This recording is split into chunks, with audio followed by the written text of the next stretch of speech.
അത്രയ്ക്കും മിടുക്കരായിട്ടുള്ള അധ്യാപകർ കേരളത്തിൽ പൊതുവിദ്യാലയങ്ങളിൽ അല്ലാതെ എവിടെയുണ്ട് എന്ന് പ്രിയപ്പെട്ടവരെ നിങ്ങളൊന്ന് പറഞ്ഞതാ. ഏറെ പ്രിയങ്കരായ എൻ്റെ LPST UPST ഉദ്യോഗാർത്ഥികളെ, ഞാൻ ഇന്ന് നിങ്ങളുടെ മുമ്പിലേക്ക് വന്നിട്ടുള്ളത് കഴിഞ്ഞ ഞാൻ ചെയ്ത വീഡിയോയുടെ താഴെ വന്ന ഒരു കമന്റിനെ അടിസ്ഥാനപ്പെടുത്തിയാണ്. ആ കമന്റ് ഇങ്ങനെയായിരുന്നു: സർ, LPST UPST റാങ്ക് ലിസ്റ്റിലും നിയമനം നടക്കണ്ടേ? അത് നടത്താൻ നമുക്ക് കൂടുതൽ കാര്യഗൗരവപരമായി എന്ത് ചെയ്യാം? ഈ വീഡിയോ പ്രധാനമായും ചിത്രീകരിച്ചിരിക്കുന്നത് ഇനി വരാൻ പോകുന്ന LPST UPST പരീക്ഷയെ നേരിടുന്ന ഉദ്യോഗാർത്ഥികൾക്കും നിലവിൽ റാങ്ക് ലിസ്റ്റിൽ ഉൾപ്പെട്ടിരിക്കുന്ന പ്രിയപ്പെട്ട ഉദ്യോഗാർത്ഥികൾക്കും വേണ്ടിയാണ്. അതുകൊണ്ട് നമുക്ക് ചില കാര്യങ്ങൾ ഒന്ന് ചർച്ച ചെയ്യാം. ആ ചർച്ച ചെയ്യുന്ന കാര്യങ്ങൾ നിങ്ങൾ കൃത്യമായും കേരളത്തിൽ കാസർഗോഡ് മുതൽ തിരുവനന്തപുരം വരെയുള്ള മുഴുവൻ അധ്യാപക വിദ്യാർത്ഥികളും നെഞ്ചോട് ചേർത്ത് വെക്കും എന്നെനിക്ക് ഉറപ്പാണ്. അതിൽ യാതൊരു സംശയവുമില്ല. ഞാൻ 10 കാര്യങ്ങൾ നിങ്ങളുടെ മുമ്പിലേക്ക് പറയുന്നു. ആ 10 കാര്യങ്ങൾ നമുക്കൊന്ന് ചർച്ച ചെയ്ത് നോക്കാം. ഒന്നാമത്തേത്, ഇത് കൃത്യമായും നിങ്ങൾ ചെയ്തിരിക്കണം. അത് മറ്റൊന്നുമല്ല, നമ്മൾ ആദ്യം മാതൃക കാട്ടിയതിനു ശേഷം, നമ്മൾ ആദ്യം വഴിയൊരുക്കിയതിനു ശേഷം നമുക്ക് കൂടുതൽ ആവശ്യപ്പെടാം സമൂഹത്തിനോട്. നിങ്ങളുടെ കുട്ടികൾ, നിങ്ങൾ അധ്യാപക വിദ്യാർത്ഥികളാണ്, നിങ്ങൾ കല്യാണം കഴിച്ചിരിക്കുന്നവരാണ്, കഴിക്കാത്തവരുമുണ്ട്, കഴിച്ചിട്ടുള്ള കുട്ടികളാണ്, നിങ്ങളുടെ കുഞ്ഞുങ്ങളുണ്ട്. നിങ്ങളുടെ കുഞ്ഞുങ്ങളെ സർക്കാർ സ്കൂളിലേക്ക് ഉറപ്പായിട്ടും നിങ്ങൾ ഈ അക്കാദമിക് ഇയർ, ഈ അധ്യയന വർഷം തന്നെ ചേർക്കും. അത് ചേർക്കുക എന്നതാണ് എൻ്റെ ഒന്നാമത്തെ നിർദ്ദേശം എന്ന് പറയുന്നത്. എല്ലാ അധ്യാപക വിദ്യാർത്ഥികളും അവരുടെ മക്കളെ സർക്കാർ സ്കൂളിൽ ചേർക്കുക.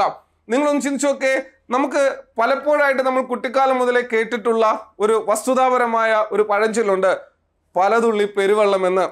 അതുപോലെ തന്നെ നമുക്ക് ആരംഭിക്കാം ഗ്രാമാന്തരങ്ങളിൽ, പഞ്ചായത്തുകളിൽ, മുനിസിപ്പാലിറ്റികളിൽ, ബ്ലോക്കുകളിൽ, കോർപ്പറേഷനുകളിൽ ഉള്ള നമ്മുടെ സർക്കാർ വിദ്യാലയങ്ങൾ, സർക്കാരിന്റെ നെടുനായകത്വത്തിൽ നടക്കുന്ന സർക്കാർ വിദ്യാലയങ്ങൾ. ആ വിദ്യാലയങ്ങളിലേക്ക് അതിന് 1ാം ക്ലാസ് ആയാലും 2ാം ക്ലാസ് ആയാലും 3 ആയാലും 4 ആയാലും 5 ആയാലും 6 ആയാലും ഒരുമിച്ച് തന്നെ നമുക്ക് നമ്മുടെ കുട്ടികളെ സർക്കാർ സ്കൂളുകളിലേക്ക് ചേർക്കാൻ കഴിയും. ചേർക്കുക തന്നെ ചെയ്യണം. രണ്ടാമത്തത്, ഏതെങ്കിലും സ്കൂളിൽ പറയത്തക്ക പോരായ്മകൾ നിങ്ങളുടെ അറിവിലുണ്ടെങ്കിൽ അതിന് കഴിയുന്ന പരിഹാരം നൽകുക. ഇപ്പോൾ ചില സർക്കാർ സ്കൂളുകളിൽ ഇംഗ്ലീഷ് അധ്യാപകന്റെ അഭാവം ഉണ്ടായിരിക്കാം. കാര്യം പോസ്റ്റ് ഇങ്ങനെ റൊട്ടേറ്റ് ചെയ്ത് വരുമ്പോഴത്തേക്ക് ചില സബ്ജക്റ്റുകൾക്ക് അധ്യാപകർ ഉണ്ടാകാറില്ല. ഞാൻ എൻ്റെ അറിവിൽ വളരെ സന്തോഷകരമായ ഒരു കൗതുകകരമായ ഒരു കാഴ്ച കണ്ടിട്ടുണ്ട്.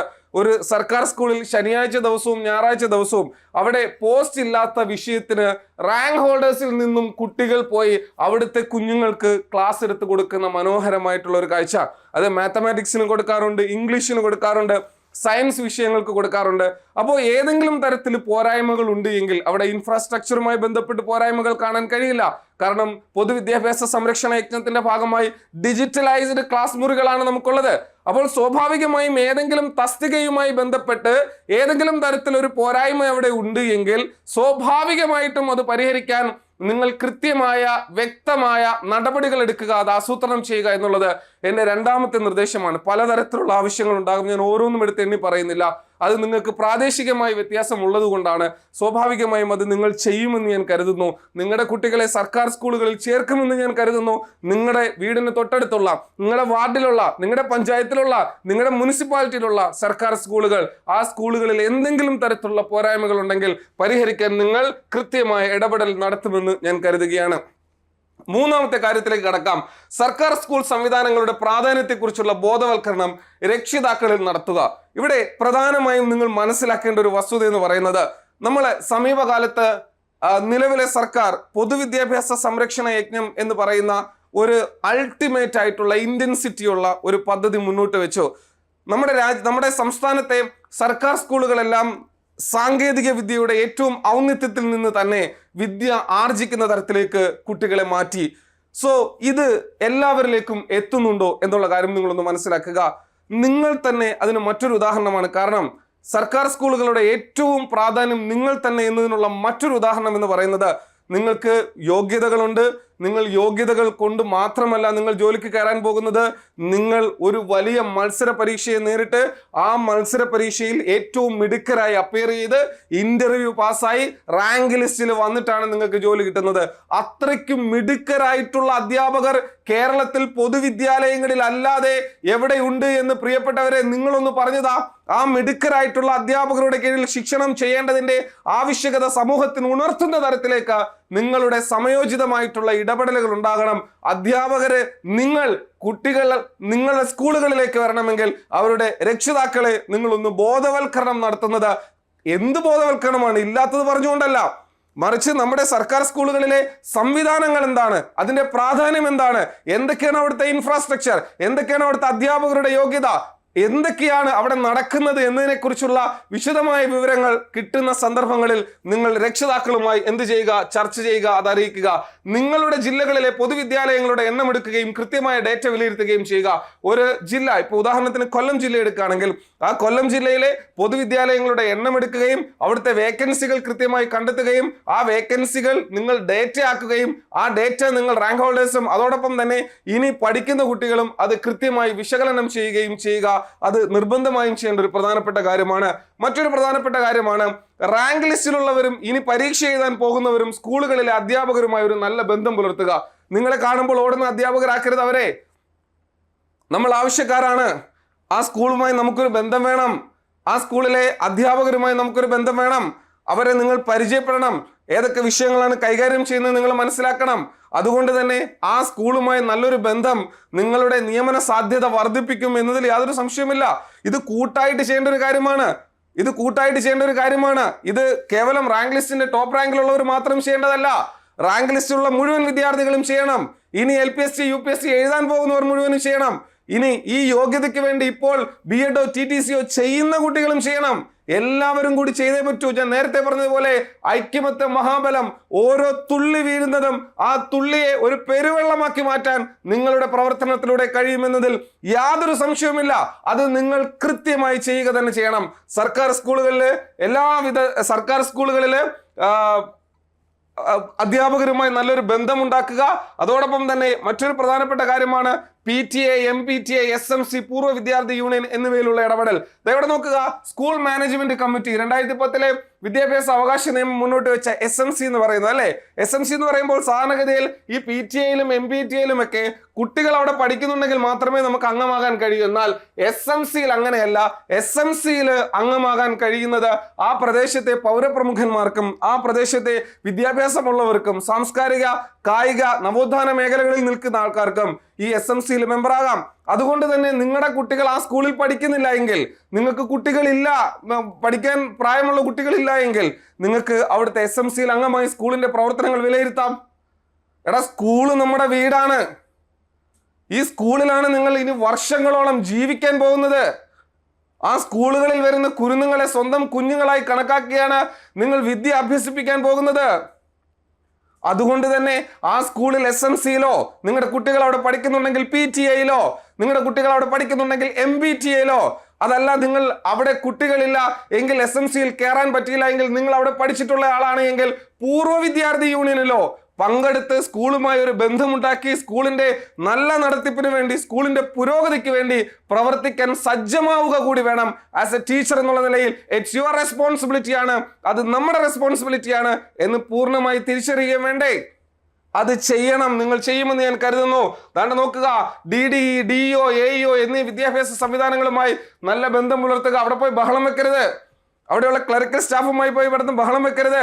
അവരുമായി ഒരു ബന്ധമുണ്ടാക്കണം. നല്ലൊരു ഫ്രണ്ട്ലി റിലേഷൻസ് ഉണ്ടാക്കണം. അത് നമ്മുടെ സ്ഥാപനത്തിന്റെ സിസ്റ്റമാണ്, നമ്മുടെ അതോറിറ്റികളാണ്. DO എന്ന് പറയുന്നതും AEO എന്ന് പറയുന്നതും DE എന്ന് പറയുന്നതും DPI എന്ന് പറയുന്നതും അല്ലെങ്കിൽ DG എന്നൊക്കെ പറയുന്നത് അത് നമ്മുടെ അതോറിറ്റികളാണ്. നമ്മുടെ ഉയർന്ന തസ്തികയിലുള്ള ആൾക്കാരാണ്. നാളെ ഒരു പക്ഷേ നമ്മളും പ്രൊമോഷൻ കിട്ടി ആ പോസ്റ്റുകളിൽ എത്താൻ സാധ്യതയുള്ളവരാണ്. അപ്പോൾ ഈ ഒരു സിസ്റ്റം, ആ സിസ്റ്റത്തിന്റെ ഭാഗമാകാൻ പോകുന്ന നമ്മുടെ ഹയറിംഗ് അതോറിറ്റി, ആ അതോറിറ്റികളുമായി നല്ലൊരു ബന്ധം, അവിടുത്തെ ഓഫീസുമായി നല്ലൊരു ബന്ധം, അവിടുത്തെ സ്റ്റാഫുകളുമായി നല്ലൊരു ബന്ധം, അതിനെക്കുറിച്ചുള്ള നല്ല വാചകങ്ങൾ, അവിടെ പോയി ബഹളം വെച്ച് വിഷയമുണ്ടാക്കുന്ന ഒരു സാഹചര്യം ഉണ്ടാകരുത്. എന്ന് വെച്ച് കഴിഞ്ഞാൽ ഓഫീസിലെ ക്ലറിക്കൽ സ്റ്റാഫുകളോട് പോയി ബഹളം വെക്കരുതെന്നാണ് അതിന്റെ അർത്ഥം. ഇനി നോക്കുക, 8ാമത്തെ നോക്കുക, എല്ലാ സ്കൂളുകളും സർക്കാർ സ്കൂളുകളല്ല. ഇത് കൃത്യമായി നിങ്ങൾ ബോധവൽക്കരിക്കേണ്ട ഒരു പ്രധാനപ്പെട്ട സംവിധാനമാണ്, പ്രധാനപ്പെട്ട ഒരു കാര്യമാണ്. എല്ലാ സ്കൂളുകളും സർക്കാർ സ്കൂളുകളല്ല. ഇവിടെ നോക്കുക, എയ്ഡഡ് സ്കൂളുകൾ പൂർണ്ണമായും സർക്കാർ സ്കൂളുകളല്ല, ഗവൺമെന്റ് എയ്ഡ് നൽകുന്ന സ്ഥാപനങ്ങളാണ്. നമ്മുടെ പൂർണ്ണമായ സർക്കാർ സ്കൂളുകൾ, ഈ റാങ്ക് ലിസ്റ്റിൽ നിന്ന് എയ്ഡഡ് സ്കൂളുകളിലേക്ക് നിയമനം നടക്കില്ല. നിങ്ങളുടെ റാങ്ക് ലിസ്റ്റിൽ നിന്ന് നിയമനം നടക്കണമെങ്കിൽ, അല്ലെങ്കിൽ നാളെ നിങ്ങൾ പഠിച്ചിട്ട് PSC ടെസ്റ്റ് ചെയ്ത് ജോലിക്ക് കയറണമെങ്കിൽ പൂർണ്ണമായും സർക്കാരിന്റെ നേതൃത്വത്തിൽ നടക്കുന്ന സ്ഥാപനങ്ങൾ മാത്രമേ ഉള്ളൂ. അങ്ങനെയാണ് എങ്കിൽ ജിയിൽ തുടങ്ങുന്ന GUPS അല്ലെങ്കിൽ GLPS, ജിയിൽ തുടങ്ങുന്ന ഗവൺമെന്റ്, ജിയിൽ തുടങ്ങുന്ന വിദ്യാഭ്യാസ സ്ഥാപനങ്ങളുണ്ട്. വേറെ പേരുകളിലും ഗവൺമെന്റ് സ്കൂളുകളുണ്ട്. അപ്പോൾ കേരള സർക്കാരിന് കീഴിലുള്ള എല്ലാ സ്കൂളുകളുമാണ് പൊതുവിദ്യാലയങ്ങളിൽ സർക്കാർ സ്കൂളുകളായിട്ട് വരുന്നത്. എയ്ഡഡ് സ്കൂളുകളോ സെൽഫ് ഫിനാൻസിങ് സ്കൂളുകളോ മാനേജ്മെന്റ് സ്കൂളുകളോ ഒന്നും ഈ പറയുന്ന സർക്കാർ സ്കൂൾ അല്ല എന്നുള്ള കാര്യം, പൂർണ്ണമായും സർക്കാർ സ്കൂൾ അല്ല, അവിടുത്തെ അപ്പോയിന്റിംഗ് അതോറിറ്റി എന്ന് പറയുന്ന സർക്കാർ അല്ല എന്ന കൃത്യമായ കാര്യം നിങ്ങൾ മനസ്സിലാക്കണം. അപ്പോൾ സർക്കാർ സ്കൂൾ ഏതാണ്? ഇപ്പം ഒരു എയ്ഡഡ് സ്കൂളിൽ ഒരു കുട്ടിയെ കൊണ്ട് ചേർത്ത് കഴിഞ്ഞാൽ അത് പൊതുവിദ്യാഭ്യാസത്തിന്റെ ഭാഗം തന്നെയാണ് സർക്കാർ ഈ എയ്ഡഡ് സ്കൂൾ എന്ന് പറയുന്നത്. പക്ഷേ അത് ഗവൺമെന്റ്, പൂർണ്ണമായും ഗവൺമെന്റ് സ്കൂളല്ല, അത് മാനേജ്മെന്റ് നിയന്ത്രണത്തിലുള്ള സ്കൂളാണ്. നിങ്ങൾക്ക് നിയമനം അവിടെയല്ല കിട്ടുന്നത്. നിങ്ങളുടെ റാങ്ക് ലിസ്റ്റിൽ നിന്ന് നിയമം പൂർണ്ണമായും സർക്കാർ സ്കൂളിലാണ്. അതുകൊണ്ട് സർക്കാർ സ്കൂൾ ഏതാണ്, എയ്ഡഡ് സ്കൂൾ ഏതാണ്, സെൽഫ് ഫിനാൻസിങ് സ്കൂൾ ഏതാണ്, മാനേജ്മെന്റ് സ്കൂൾ ഏതാണ്, അൺഎയ്ഡഡ് ഏതാണ് എന്നൊക്കെ കൃത്യമായും നിങ്ങൾ ബോധവൽക്കരിക്കുക, അത് മനസ്സിലാക്കി കൊടുക്കുക എന്നുള്ള കാര്യം ഓർത്തു വെക്കുക. ഇനി മറ്റൊരു കാര്യമാണ് അംഗൻവാടികളുമായിട്ടുള്ള ബന്ധം. അതായത് അംഗൻവാടി ഉണ്ട് എങ്കിൽ നിങ്ങളുടെ കുഞ്ഞുങ്ങളെ തൊട്ടടുത്തുള്ള അംഗൻവാടിയിൽ തന്നെ ചേർക്കുക, അംഗൻവാടിയുമായി നല്ലൊരു ബന്ധം ഉണ്ടാക്കുക, അവരുടെ അടുത്ത് സർക്കാർ സ്കൂളുകളുടെ പ്രാധാന്യത്തെക്കുറിച്ചും മഹിമയും കുറിച്ച് പറയുക. അംഗൻവാടികളുമായി നല്ലൊരു ബന്ധം നിങ്ങൾക്ക് ഉണ്ടാകണം, അത് ഉറപ്പായിട്ടും ഉണ്ടാകണം. അതോടൊപ്പം തന്നെ വളരെ കുറച്ച് കുട്ടികൾ ഇല്ലാത്തതിന്റെ പേരിൽ നോക്കുക, കഴിഞ്ഞ പ്രാവശ്യം കൊല്ലം ജില്ലയിലെ ഒരു എക്സാമ്പിൾ പറയുകയാണ്. കൊല്ലം ജില്ലയിൽ 3 കുട്ടികൾ ഇല്ലാത്തതിന്റെ പേരിൽ ഡിവിഷൻ പോയ 6 സ്കൂളുകളുണ്ട്. ഒരു സ്കൂളിൽ 3-4 കുട്ടികൾ ഇല്ലാത്തതിന്റെ പേരിൽ ഡിവിഷൻ ഫാൾ സംഭവിച്ച സ്കൂളുകളുണ്ട്. നിങ്ങൾ മനസ്സിലാക്കുക, നിയമനം നടക്കും, കൃത്യമായ രീതിയിൽ നിയമനം നടക്കും.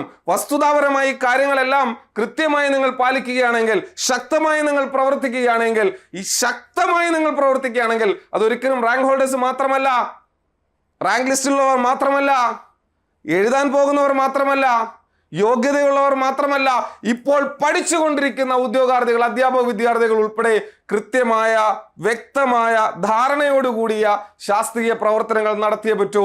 നിങ്ങൾ മനസ്സിലാക്കുക, 3-4 വേക്കൻസി, 3-4 കുട്ടികൾ ഇല്ലാത്തതിന്റെ പേരിൽ ഒരു വേക്കൻസി പോകാന്ന് വെച്ച് കഴിഞ്ഞാൽ അവിടെ ഇരുന്ന് പഠിപ്പിക്കേണ്ട ഒരു അധ്യാപികയുടെയോ അധ്യാപകന്റെയോ ജീവിതമല്ലേ? നിങ്ങളൊന്ന് ചിന്തിച്ചു നോക്കുക. 3 കുട്ടികളെയോ 4 കുട്ടികളെയോ 5 കുട്ടികളെയോ ഒരു പഞ്ചായത്തിൽ നിന്നും സർക്കാർ സ്കൂളുകളിലേക്ക് നിങ്ങൾക്ക് എത്തിക്കാൻ കഴിയില്ല എന്ന് നിങ്ങൾ കരുതുന്നുണ്ട് എങ്കിൽ അത് മൂഢത്വമാണ്. പ്രവർത്തിക്കുക. അതുകൊണ്ട് ദാണ്ടെ സർക്കാർ സ്കൂളുകളിലെ അധ്യാപകർ ഇപ്പോൾ പേരൻസിന്റെ വീടുകളിൽ പോകുന്നുണ്ട്. പേരൻസിന്റെ വീടുകളിൽ കേരളത്തില് 952 പഞ്ചായത്തുകളിലും അത് ഉൾപ്പെടുന്ന വാർഡുകളിലും ഉറപ്പായിട്ടും അധ്യാപകർ കുട്ടികളെ സർക്കാർ സ്കൂളിന്റെ ബോധവൽക്കരണ പരിപാടികളുമായി പോയിട്ടുണ്ട്. റാങ്ക് ഹോൾഡേഴ്സും അതോടൊപ്പം തന്നെ ഇനി പഠിക്കുന്നവരും അതോടൊപ്പം തന്നെ ഇപ്പോൾ പഠിച്ചുകൊണ്ടിരിക്കുന്നവരും ഇനി പരീക്ഷ എഴുതാൻ പോകുന്ന കുട്ടികളെല്ലാം അവരുമായി നല്ലൊരു സഹകരണത്തോടു കൂടി ആ പ്രദേശങ്ങൾ കാണിച്ചു കൊടുക്കാൻ ആ ടീച്ചേഴ്സിന്റെ കൂടെ വീടുകളിൽ പോകണം. നമുക്ക് പൊതുവിദ്യാലയം നാളെ സമ്പന്നമാകുന്ന തരത്തിലേക്ക്, കേരളത്തിലെ ഏറ്റവും ഫസ്റ്റ് ഓപ്ഷൻ ആയിട്ട് എല്ലാ കുടുംബങ്ങൾക്കും വെക്കാൻ കഴിയുന്ന തരത്തിലേക്ക് ഈ സംവിധാനങ്ങളെ മാറ്റാൻ നമുക്ക് ഒരുമിച്ച് ഉറപ്പോടെ പോരാടാം. All the very best. Let me meet again. Thank U.